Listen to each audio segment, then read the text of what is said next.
أعوذ بالله من الشيطان الرجيم بسم الله الرحمن الرحیم۔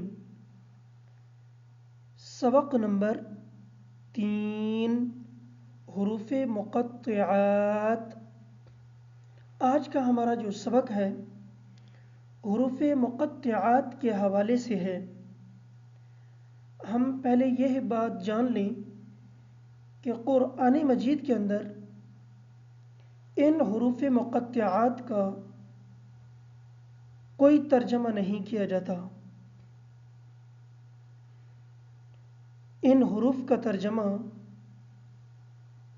اللہ اور ان کا رسول صلی اللہ علیہ وسلم ہی جانتے ہیں۔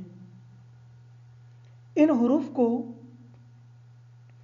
حروف مقطعات اس وجہ سے بھی کہا جاتا ہے کیونکہ ان حروف کو الگ الگ کر کے پڑھا جاتا ہے، یعنی کہ قطع کر کے پڑھا جاتا ہے۔ ہم اس پہلے ورڈ کو علم کر کے نہیں پڑھیں گے بلکہ ان تینوں حروف کو الگ الگ کر کے پڑھیں گے۔ مثلا چلتے ہیں سبق کی طرف۔ الف لام میم، الف لام میم صاد، الف لام را، الف لام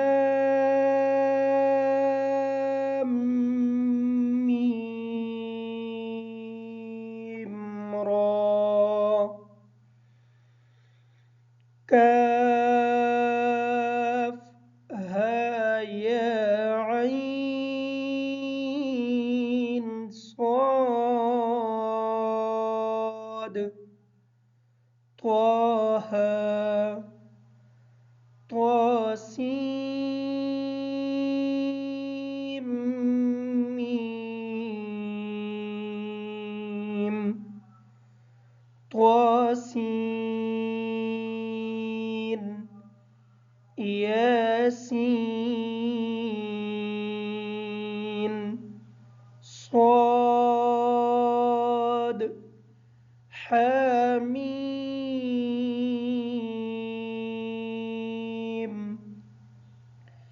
حامیم عین